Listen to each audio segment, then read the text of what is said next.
In 1967, the Daleks would make their final appearance of the 1960s in The Evil of the Daleks, originally intended as the Daleks' final story. But the Daleks proved to be way too popular to keep dead, and would make a return to the show 5 years later, facing off once again against the Doctor, now in his third incarnation. In this video, I'll be discussing the first 3 Dalek stories of the early 1970s, and sharing my thoughts on what I think the best Dalek story is of this particular era. I'm the Doctor. Fantastic. I reverse the polarity of the neutron flow. Have you ever thought what it's like to be wanderers in the fourth dimension?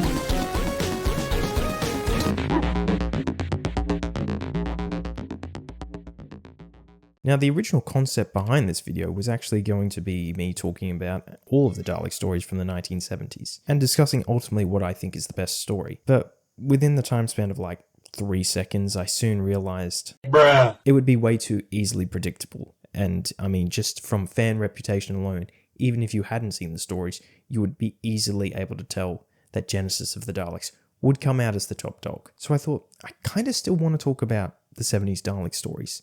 How else can I present this? And then I thought, why not just focus on the Dalek stories of the Third Doctor era?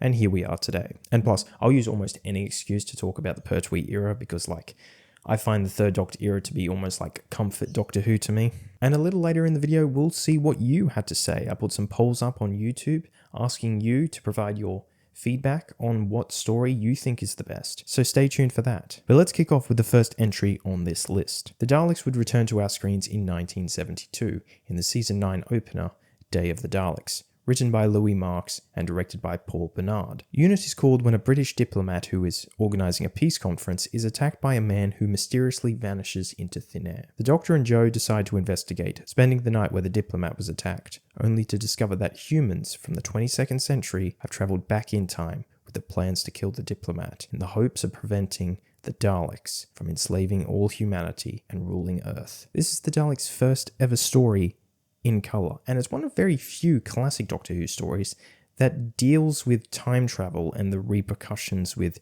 changing history. You have the group of rebels from the future who are travelling back in time to prevent the Dalek occupation of Earth. However, little do they know that they cause the chain of events that leads to the future that they seek to change. And this story predates the Terminator. I remember the first time I got the DVD, and that was the first time I watched the story, and I thought, aside from the not so great Dalek voices, An army of the Daleks. The story itself was good, but the Daleks were definitely the weakest part of the story. And then I put in the special edition, and I was just blown away by how much the new changes drastically altered the overall viewing experience and made it a better story. The new Dalek voices by Nick Briggs are much more believable and come across as incredibly threatening. The new CGI adds a layer of flair and makes the overall production feel like it had a bigger budget. And the newly recorded film inserts that they shot specifically for this release made the final battle, where the Daleks are storming the orderly house, look like an entire army of Daleks rather than just 3 like in the original. And hey, if you're someone who absolutely loves the original and stands by that as your definitive way to view this story, I totally understand. That's cool. The original has a lot of charm. But for me personally, the special edition just elevates the story so much more and makes for an overall better viewing experience. It transforms the Daleks from being secondary sideline villains into being this main threat that looms over the entire story. Anytime I'm going to go back and rewatch The Day of the Daleks, this is always my go-to version. And this was the first ever Dalek story to be released on VHS, which is kind of interesting. The story gives you a great variety of the Third Doctor in this as well, with the moments where he's in full action mode fighting off Ogrons and riding on a futuristic 1970s motorized trike, and then you have the more suave, sophisticated, gentleman-like Third Doctor as well, like when he's talking about fine wine and eating gorgonzola. All that stuff I love because it adds to the uniqueness of this incarnation of the Doctor. The story also has some great themes that it touches on, like totalitarianism with the Daleks and how they control and manipulate the world through oppression. There's an awful lot that you can take away and interpret from the story. But moving on to the second Dalek story, which arrived the following season with The Planet of the Daleks, written by Terry Nation and directed by David Maloney. The TARDIS arrives on the hostile jungle planet of Spyridon after the Doctor has been injured and fallen into a coma. It's up to his companion Joe Grant to leave the TARDIS and seek out help for the Doctor. Soon Joe discovers a group of Thals on a mission to thwart the Daleks' plans to master the technique of invisibility and awaken their dormant army of 10,000 Daleks, which has been kept in suspended animation beneath the planet's surface. Planet of the Daleks is a fun run-around jungle story. It pretty much repeats the exact same story beats as the first Dalek story, and then it has some little things from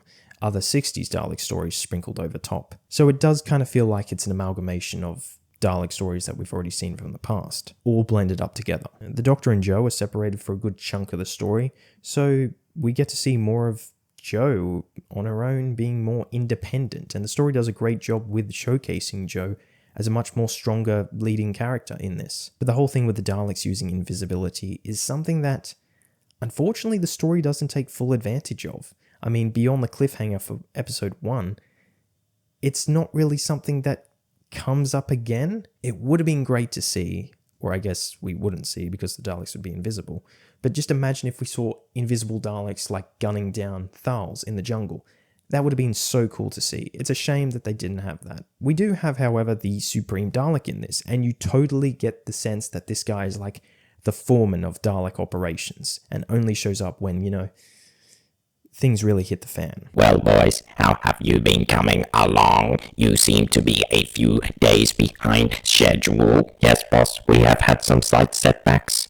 What do you mean, slight setbacks? But it's a shame he only appears in, the last episode of the story, because you're kind of left wanting more of him. But there is one small aspect to the story that I think is something that doesn't work all that well, and that's the fact that this is supposed to be a direct continuation from the previous story, The Frontier in Space, and it's not really that at all. In the previous adventure, The Frontier in Space, we see a tense build-up of conflict between the Earth and Draconian empires, secretly being orchestrated by the Master, who is working with the Daleks to pin the two races against each other, thus allowing the Daleks to easily conquer the universe. All this culminates in a very abrupt cliffhanger at the end that leaves the fate of both civilizations uncertain. However, when we transition into Planet of the Daleks, the focus then shifts to the Daleks and what they're doing on Spyridon, without addressing what happened before or even how this ties directly into the war between Earth and Draconia, making everything from the previous story still feel unresolved, making the Planet of the Daleks feel more like it's a standalone story rather than the next act of a overarching story, which is fine because, I think the story has a lot of things going for it. I think the characters and the action are enough to carry the story forward. Speaking of characters, the Third Doctor has some really memorable moments in this with some great dialogue. I love the idea of a mass army of 10,000 Daleks in hibernation on the planet, and how they meet their demise with the ice volcano is pretty cool, if you pardon the pun. The side characters, all the Thals in this are fine, I guess. I mean, some of them are just really here to be killed by Daleks, but, they serve the purpose of the story. Now, did this story need to be 6 parts long? No, I think you could have easily cut this down into 4 parts. But for what the story is, I think it's a pretty good homage to Dalek stories of the past, and the fact that this is in Doctor Who's 10th anniversary season, I think that adds to the layer of enjoyment. It feels like it's a celebration of the Daleks. Moving on to the final Dalek story of the Third Doctor era, Death to the Daleks, which was once again written by Terry Nation, and this time directed by Michael E. Bryant. The TARDIS suddenly loses power, stranding the Doctor and Sarah Jane on the planet Exelon. The pair discover members of an Earth expedition on the planet that are in a similar predicament and are searching for a rare mineral called Perinium. The Daleks have also arrived, seeking that very same rare mineral, but for their own sinister purpose. The Doctor and Sarah must navigate through both the hostile inhabitants and the planet's harsh dangers while investigating the source of the power drain and ensuring that the Daleks don't achieve their goals. So what happens when you take away the Daleks' power to kill? Well, you get to see how resourceful they actually are, finding new ways to kill by building projectile weapons, manipulating humans to making them believe that there are only 4 of them, and then controlling the natives to mine for the Perinium. It also showcases the Daleks' intelligence and their ability to adapt to environments and situations. The story also lives up to its title, giving you an absolute plethora of Dalek deaths. Now, in terms of characters, the human side characters, they're nothing really special. I mean, the standout is probably Galloway. Galloway is a very selfish character that's more focused on being revered as the leader of this expedition. Like, you have a moment where their captain is dying, and he says, "Galloway, you're a glory seeker," and he's refusing to give him command of the expedition. And that's kind of how Galloway goes out. He goes out in a very glorified way, wanting to be remembered for something. But for me, the absolute standout character of Death to the Daleks has got to be Bilal. Bilal is probably the most interesting and likable side character of the entire story. He would have made such a great companion. He's kind, brave, resourceful, and he forms an almost instant friendship with the Doctor and Sarah. I care more about him in this story than I literally do anyone else. And this is Sarah Jane's first encounter with the Daleks, and I have to say, she's pretty good in this one. Like, personally speaking, I think this is probably Sarah's best story with the Third Doctor. I mean, yeah, Time Warrior is great, but that's the introduction. This one, I think, is like the perfect adventure story. And their relationship in this feels incredibly genuine. Despite this only being Sarah's third story as well, you get this great sense that they've known each other longer than that. And then you have the cliffhanger in episode 3, which happens to be like the most oddest and unintentionally funniest cliffhangers ever. Just watch it.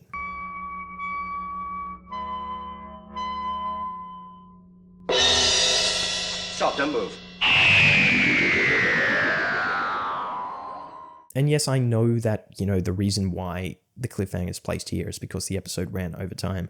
It's just so funny, though. I really don't understand the fan reception for this one because, I think it's a really great, fun, easy to watch adventure. I mean, yeah, the music at times doesn't quite feel like it goes with certain scenes. It feels out of place and doesn't quite fit the mood. Like, you will have what should be a very tense moment that's suspenseful, and it comes across as very silly and almost comedic. But other than that, I think it's a really fun, easy to watch story. All the stuff in the Exelon City is very much like the Doctor and Bilal are carefully trekking through an Egyptian pyramid, solving each puzzle to get into the next room, whilst avoiding deadly booby traps and the Daleks which are closing in behind them. Bilal is such a great character. I love the strong bond between the Doctor and Sarah, and the Daleks really have a great variety of explosive deaths in this. So which one out of all three stories do I consider to be the best?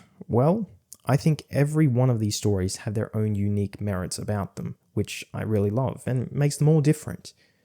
But for me, I've got to say, unequivocally, without a doubt, it's got to be Day of the Daleks. It's the standout story for me with its intricate time travel plot, exploring the consequences of attempting to alter history without realizing that those changes created the future that the characters sought to alter. The Daleks are once again the masters of Earth in the 22nd century, and the cherry on top of all of this is the new special edition version, which just adds a layer of polish to the story, making the Daleks feel more threatening, imposing, and the whole thing feel a lot more expansive. Now, if I had to rank all three Dalek stories from best to worst, I'd probably go with number 1 is Day of the Daleks, number 2 is probably Death to the Daleks, and then number 3 is Planet of the Daleks. And you know what? If I had to throw the Frontier in Space into this ranking, because technically, the Daleks are in it for like 10-15 minutes of episode 6, so it's kind of a Dalek story, but not really. I would go with Day of the Daleks, The Frontier in Space, Death to the Daleks, and then Planet of the Daleks. But that's enough for me. Let's hear what you all had to say. So I think we only had like 34 people voting, which is fine. The fact that anyone voted at all is incredible. 35% of people voting Planet of the Daleks, and a whopping 65% preferring Day of the Daleks, which is fantastic. And I put another poll up to see what version people prefer in regards to Day of the Daleks, whether it be the original version or the special edition version. And from the results, you can see that most people prefer the special edition version, which is great. I'm not alone in loving that, and that's my preferred definitive version. That's awesome. But what do you think of the Third Doctor's Dalek stories? Let me know in the comments below.